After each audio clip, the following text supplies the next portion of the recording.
नमस्कार, मैं संतोष कुमार गणित ज्ञान कक्षा में आपका स्वागत करता हूं।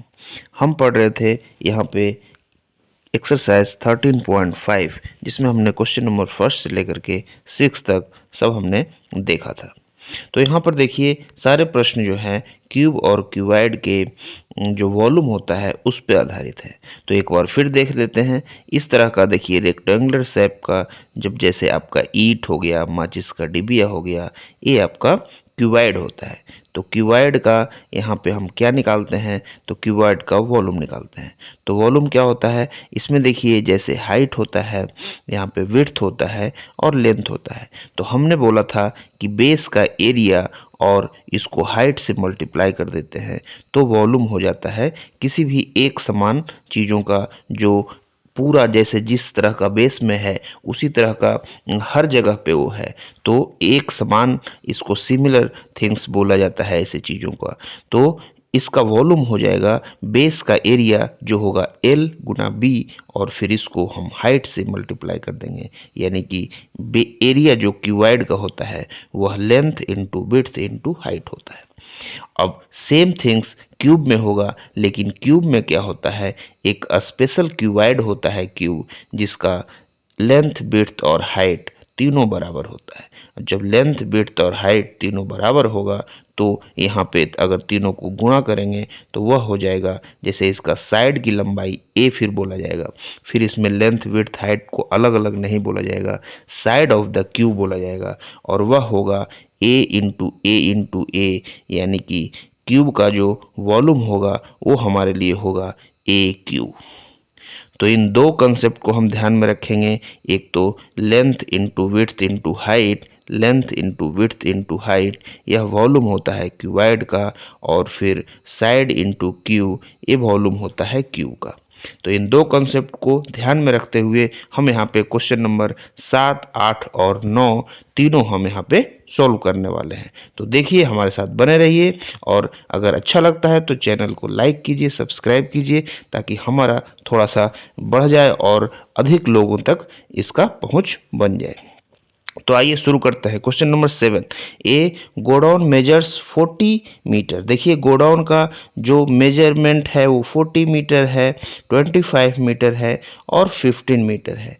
तो इस तरह से इसका वॉल्यूम कितना हो जाएगा, तो ये तीनों को ही गुणा कर देंगे, वही इसका वॉल्यूम कहलाता है। तो यह कितना हो जाएगा, देखिए 15 इंटू 4 तो 60, 600 इंटू 25, फिर मीटर क्यूब। अब इस तरह से 600 इंटू 25।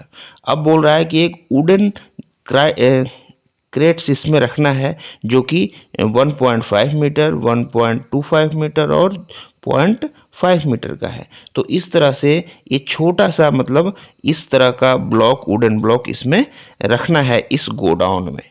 तो हम क्या करेंगे कि जैसे मान लिया एन वुडन ब्लॉक इसमें रखाएगा, तो एन वुडन ब्लॉक का वॉल्यूम कितना हो जाएगा, तो एन हो जाएगा, और एक वुडन ब्लॉक का जो डायमेंशन होगा उससे उसको एन को हम क्या करेंगे, मल्टीप्लाई कर देंगे। तो एक वुडन ब्लॉक का जो वॉल्यूम होगा उसके डायमेंशन से हम निकाल लेंगे और उससे मल्टीप्लाई कर देंगे तो टोटल वॉल्यूम आ जाएगा। और इतना ही वुडन ब्लॉक पूरा रखा जा रहा है उस गोडाउन में, तो इतना हो जाएगा गोडाउन के वॉल्यूम के बराबर, 40 इंटू 25 इंटू 15। अब देखिए सारे मीटर में है तो हमें कन्वर्जन यहाँ पे कुछ नहीं करना है। अगर कोई सेंटीमीटर में होता तो हम उसको या तो मीटर में बदल लेते या मीटर वाले को सेंटीमीटर में बदल लेते। इस प्रकार से अगर हम इस इक्वेशन को आगे बढ़ाएंगे तो n इज इक्वल टू कितना आ जाएगा, ए वाला वॉल्यूम जो है उतना V1 डिवाइडेड बाई ए वाला वॉल्यूम यानी V2। तो इस प्रकार से आपका आंसर जो होगा वो दोनों वॉल्यूम को भाग देने के बाद आ जाएगा, यानी कि आपका आंसर होगा जो वो होगा 40 इंटू 25 इंटू 15, और इसको डिवाइड कर देंगे आपका 1.5 इंटू 1.25 इंटू 0.5। इसको सोल्व करने के बाद जो आंसर आएगा वही आंसर आएगा। एक बार देख लेते हैं। देखिए यहाँ पे लिखा गया है कि लेंथ ऑफ गोडाउन 40, विड्थ इसका दिया गया है 25, हाइट दिया गया है 15, और whereas length of wooden craft इतना इतना इतना, दोनों का लेंथ हाइट और डीप ये लिखा गया, लेंथ विड्थ और हाइट। दोनों का यहाँ पे लिख दिया गया। अब देखिए क्या किया गया है कि V इजकल टू LVH, तो यहाँ पे वॉल्यूम ऑफ द गोडाउन निकाल लिया गया, जो हमने बोला 40 इंटू 25 इंटू 15 करके। ठीक है, अब यहाँ पे क्या लिखा गया, एक वुडन क्रेट का निकाल लिया गया वॉल्यूम। अब इस तरह से दोनों वॉल्यूम हमारे पास आ गए। अब देखिए the volume of n wooden crates क्या होगा, is equal to volume of godown, माना कि उसमें n वुडन क्रेट्स रखा जाता है। Let us consider that n wooden crates can be stored in a lockdown. Then हम क्या करेंगे, n इंटू एक वुडन क्राफ्ट का जो वॉल्यूम आएगा, तो n इंटू एक का जो वॉल्यूम आया वो इतना आया 0.9375, और इसको फिर इससे डिवाइड करेंगे, n इजकल टू फिर आ जाएगा इतना। अगर हम नहीं भी मल्टीप्लाई करते तो भी इसे हम सोल्व कर सकते थे। देखिए यहाँ पे हम इसको ऐसे लिखते कि 40 इंटू 25 इंटू 15, और नीचे हमें क्या लिखना है, तो 1.5 इंटू 1.25 इंटू 0.5। देखिए 1.5 इससे जो कटेगा 10 से हो जाएगा, फिर 0.5 जो होगा 0.5 को हम ऐसे हटा देंगे और यहाँ पे एक 0 लिख देंगे, और ये 5 जा ये हो जाएगा। अब फिर आ गया 1.25, तो 1.25 का कैसे कटेगा, तो 1.25 के बदले यहाँ पे लिख देंगे 100, और ये कटेगा 25 से 25 5 जा और 25 4 जा, और 5 से ये 5 कट जाएगा। तो इस प्रकार से आपका 4 मतलब 160 इंटू 100, इस तरह से आपका 16,000 आंसर आ गया। तो देखिए इस तरह 16,000 वुडन क्रेट्स जो है इसमें रखे जाएंगे। तो हमने भी देख लिया, दोनों का वॉल्यूम निकाला और दोनों को डिवाइड कर दिया। जैसे कि एक छोटा सा कोई क्यूब रखना है एक बड़े से क्यूब के अंदर, मतलब ये छोटा सा क्यूबाइड रखना है बड़े से क्यूबाइड के अंदर, तो एक छोटे से क्यूबाइड का जो वॉल्यूम है उसमें बड़े से क्यूबाइड का वॉल्यूम से उसको भाग दे देंगे, तो आपका संख्या आ जाएगा कि कितने क्यूबाइड उसके अंदर रखा जा रहा है। ठीक है, अब देखिए आगे क्वेश्चन नंबर 8 को देखते हैं कि ए solid cube of side 12 centimetre. अब क्यूब का साइड यहाँ पे दिया गया है 12 सेंटीमीटर। क्या दिया गया है, 12 सेंटीमीटर। अब बताइए वॉल्यूम क्या होगा, तो 12 का क्यूब, साइड का क्यूब होता है volume. What will be the side of the new cube, also find the ratio between their surface area. A solid cube of 12 centimetre is cut into 8 cubes of equal volume, 8 cubes of equal volume. अब देखिए 8 cube में काटा गया इसको, तो अगर एक cube का वॉल्यूम V आता है तो 8V कितने के बराबर हो जाएगा, तो 12 क्यूब के बराबर हो जाएगा। अब यहाँ पे V कितना हो जाएगा, तो 12 क्यूब डिवाइडेड बाई 8। इस प्रकार से आप एक क्यूब का निकाल सकते हैं। तो देखिए यहाँ पे पहले हमने निकाला कि साइड कितना है 12, तो V कितना हो जाएगा A क्यू, तो ये हो जाएगा 12 क्यू। अब स्मॉल v लिखा एक का वॉल्यूम, अब ये 8 टुकड़ों में काटा गया है, तो 8v इज इक्वल टू कितना आ जाएगा आपका 12 क्यू ही तो आएगा। अब v कितना हो जाएगा, तो v हो जाएगा आपका 12 क्यू डिवाइडेड बाई 8।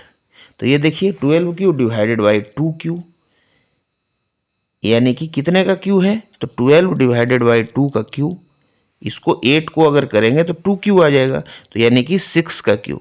तो 6 का क्यू जो होगा तो वो किस उसका साइड कितना होगा, तो जो नया v आया वो 6 का क्यू आया, तो साइड कितना हो जाएगा, साइड हो जाएगा 6। देख लीजिए इस प्रकार से हमने यहाँ पे क्या है कि साइड ऑफ द क्यूब 12, तो वॉल्यूम ऑफ द क्यूब 12 का क्यू यानी 12 इंटू 12 इंटू 12। ठीक है, अब बोला जा रहा है कि इसको 8 टुकड़ों में बांटा दिया गया। अगर इस प्रकार से भी हम बनाएं कि एक टुकड़े का जो वो है वॉल्यूम स्मॉल v है, तो 8 टुकड़े का वॉल्यूम कितना होगा, 8v हो जाएगा। अब 8v जो है आपका 8v यही तो बराबर है 12 इंटू 12 इंटू 12 का, क्योंकि 8 बराबर टुकड़ों में बांटा गया है। तो एक v जो है आपका वो क्या हो जाएगा 12 इंटू 12 इंटू 12 और डिवाइडेड बाई 8। अब देखिए ये 12 इंटू 12 इंटू 12 और 8 का अगर प्राइम फैक्टर करेंगे तो 2 इंटू 2 इंटू 2। अब ये आपका नया क्यू का वॉल्यूम हो जाएगा। अब ये कितना हो जाएगा 12/2 का होल क्यू। देखिए ये हो जाएगा आपका जो नया स्मॉल वी आएगा वो आ जाएगा 12 into 12 into 12 divided by 2 into 2 into 2। अब ये हो जाएगा 12/2 का होल क्यू यानी 6 का होल क्यू। 6 का होल क्यू यानी साइड की लंबाई जो होगी वो 6 होगी नए वाली। देखिए इसको इस तरह से भी यहाँ कर सकते हैं। अगर निकाल लिया हमने ए क्यू तो 12 का क्यू हमने यहाँ निकाल लिया है। नहीं भी निकालेंगे तो भी हम उसको कर सकते हैं। अब यहाँ वॉल्यूम ऑफ सिमिलर क्यू तो एक क्यू का इतना डिवाइडेड बाई 8 हो जाएगा। अब 8 से इसको डिवाइड करेंगे तो 216 सेंटीमीटर क्यू आ जाएगा। अब एक क्यू का वॉल्यूम इतना आ गया तो इसका ए क्यू इज इक्वल टू 216। अब इसका ए इजिकल टू क्या होता है क्यू रूट इजिकल टू 216। तो क्यू रूट जो 216 का होगा वो 6 के बराबर होगा। यानी यहाँ पे अगर गुणा नहीं भी करते तो भी उसको कैंसिल आउट करके हम निकाल सकते हैं। यानी यहाँ पे देखिए क्वेश्चन का सारांश समझिए कि एक 12 मीटर सेंटीमीटर का आपका क्यूब यहाँ पे दिया गया है। अब इस प्रकार के क्यूब दिया गया है। अब इसको पीस पीस काट दिया गया। वो 8 इक्वल क्यूब में काटा, 8 इक्वल। अब 8 इक्वल क्यूब में काटा तो मान लीजिए जिस क्यूब में काटा उसका वॉल्यूम v है तो 8v हो जाएगा टोटल वॉल्यूम। और 8v total volume is equal to 12 into 12 into 12। बस यही आपका इक्वेशन है। अब ये जो v आएगा वो अगर इसका साइड a है तो स्मॉल v हो जाएगा ए क्यू यानी 8 ए क्यू हो गया। अगर ए साइड वाले में काटा है तो यहाँ इस v के जगह पे ए क्यू हो जाएगा तो 8 A Q is equal to 12 into 12 into 12। अब ए क्यू 8 इधर जाएगा तो 12 into 8 A Q is equal to 12 into 12 into 12। ये आपका रिक्वायर्ड इक्वेशन आ जाएगा। अब साइड की लंबाई आप आसानी से निकाल सकते हैं। A Q is equal to 12 into 12 into 12 divided by 8। फिर 8 को अगर प्राइम फैक्टर करेंगे तो ये आ जाएगा 2 इंटू 2 इंटू 2। तो यानी कि ए इज इक्वल टू हो जाएगा cube root 12 into 12 into 12 divided by 2 into 2 into 2। यानी इस तरह से आपको क्यू रूट है तो 3 में 1 ले लेंगे तो हो जाएगा 12/2 यानी कि 6 आपका आंसर आ जाएगा। तो देख लीजिए आप ये हमने सोल्व किया यहाँ पे क्वेश्चन नंबर 8। अब क्वेश्चन नंबर 9 पे आते हैं जो कि एक्सरसाइज 13.5 का लास्ट क्वेश्चन है। तो यहाँ पे क्या है कि ये रिवर 3 मीटर डीप, 3 मीटर गहरा एक रिवर है। तो इस तरह से रिवर जब फ्लो करता है, अब ये 3 मीटर डीप है। क्या है इसका डीप? एच हो गया 3 मीटर। अब यहाँ पे देखिए एक तो दिया गया है कि rate of 2 kilometre per hour, एक घंटे में यानी 60 मिनट में 2000 मीटर यानी 2 किलोमीटर। अब 60 मिनट में 2000 मीटर तो एक मिनट में कितना होगा? तो 2000 डिवाइडेड बाई 60। इस तरह से 200 डिवाइड बाई 6 यानी 100/3 मीटर पर मिनट। ये कितना हो जाएगा? 100 divided by 3 metre per minute. यानी कि देखिए 3 मिनट में 100 मीटर जो है आगे उसका क्रॉस सेक्शन चला जाता है समुद्र में। तो इस प्रकार से हमें हाइट मिल गया 3 metre, river 3 metre deep and 40 metre wide, और विड्थ मिल गया 40 मीटर, और लेंथ भी हमें मिल गया 100/3 पर मिनट। तो एक मिनट का ही तो हमें निकालना है कि कितना क्रॉस सेक्शन वॉल्यूम जो है वो एक मिनट में नदी से समुद्र में चला जाता है। तो एक मिनट का जो वॉल्यूम होगा उतना ही जाएगा। तो इन तीनों को हम मल्टीप्लाई कर देंगे, 3 गुणे 40 गुणे 100/3। तो देखिए यहाँ वॉल्यूम कितना हो जाएगा, एक मिनट का वॉल्यूम कितना हो जाएगा? 3 गुणे 40 गुणे 100 डिवाइडेड बाई 3। तो इस तरह से आपका आंसर जो आएगा 4000 कितना हो जाएगा? तो मीटर क्यूब।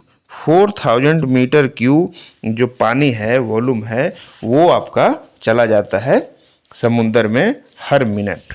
तो यहाँ हमने यह निकाल लिया। देखिए इसको कैसे सोल्व कीजिएगा।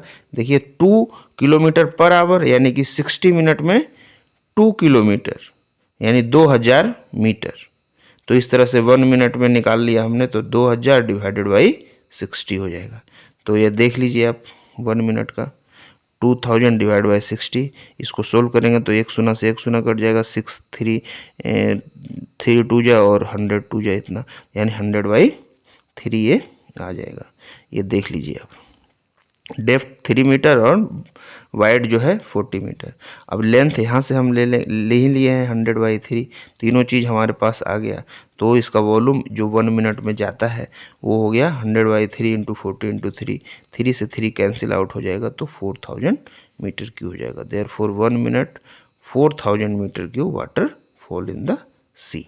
तो इस प्रकार आपका क्वेश्चन नंबर 7, 8, 9 तीनों हमने यहाँ पे कंप्लीट किया। देख लीजिए यहाँ पे कुछ भी नहीं था, क्यूब और क्यूबाइड का जो आपका वॉल्यूम होता है सेम टू सेम उसी पे आधारित प्रश्न थे।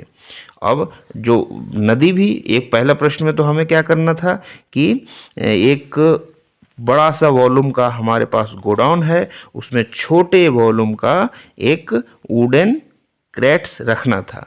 तो कितना रखना है, दोनों का वॉल्यूम तो दिया गया है, तो मान लिया n वुडन क्रेट्स रखना है तो n इंटू 1 वुडन क्रेट का जो वॉल्यूम है वहाँ उतना निकालेंगे और वो जो गोडाउन होगा उसका क्या आएगा, गोडाउन का वॉल्यूम आएगा। इस तरह से आगे दूसरे जो प्रश्न हमारा 8 जो था वो तो बहुत ही इजी था। उसमें क्या था कि एक क्यूब था 12 सेंटीमीटर का। अब इस क्यूब से 8 बराबर क्यूब में इसको बांट दिया गया, तो एक क्यू का निकालना था साइड की लंबाई। तो एक क्यू का वॉल्यूम क्या होगा, तो 12 क्यू है, 12 क्यू, और इसको 8 बराबर भाग में बांटता है, 12 क्यू डिवाइड बाई 8, तो ये वॉल्यूम हो जाएगा आपका 1 क्यू का। और जब वॉल्यूम आ गया तो आप उसका आसानी से उसका साइड निकाल सकते हैं। साइड जो होता है वॉल्यूम का क्यू रूट होता है, वॉल्यूम का क्यू रूट, यानी उल्टा सोचिए, जब साइड का क्यूब होता है वॉल्यूम तो वॉल्यूम का क्यू रूट होगा साइड। तो इस प्रकार से हमने इसका क्यू रूट निकाला तो 12 क्यू का क्यू रूट तो 12 हो जाएगा और 8 का क्यू रूट 2 हो जाएगा, तो 12/2 यानी कि 6 इसका वॉल्यूम आ जाएगा। तो यह हमने देखा। अब क्वेश्चन नंबर 9 तो थोड़ा सा डिफिकल्ट था सोचने में, लेकिन इसको बनाने में वैसा ही था। जैसे कैसे, देखिए, एक रिवर का डीपनेस दिया गया है, उसका विड्थ दिया गया है और लेंथ हम यहाँ से निकाल लिए कि 1 घंटे में 2 किलोमीटर आगे निकल जाता है उसका क्रॉस सेक्शन, यानी कि समुद्र में चला जाता है। तो 1 घंटे में 2 किलोमीटर आगे निकलता है, 60 मिनट में 2 किलोमीटर आगे निकलता है, तो 1 मिनट में कितना निकलता है, और 1 मिनट के जो क्रॉस सेक्शन हुआ वो हमारा लेंथ आ गया 100/3। अब तीनों को हमने मल्टीप्लाई कर लिया, 3 को, 40 को और 100/3 को, तो हमारा आ गया 4000 मीटर क्यूब। तो इतना क्रॉस सेक्शन वॉल्यूम जो है वो हर मिनट समुद्र में जा रहा है। तो यह हमने कैलकुलेट कर लिया। तो यह देख लीजिए आपका पूरा क्वेश्चन नंबर 13.5 चैप्टर 13 का एक्सरसाइज 13.5 का क्वेश्चन नंबर 1 से लेकर के 9 तक पूरा हमने यहाँ पे सोल्व किया है। तो आगे हम एक्सरसाइज 13.6 शुरू करेंगे। तब तक के लिए नमस्कार, धन्यवाद।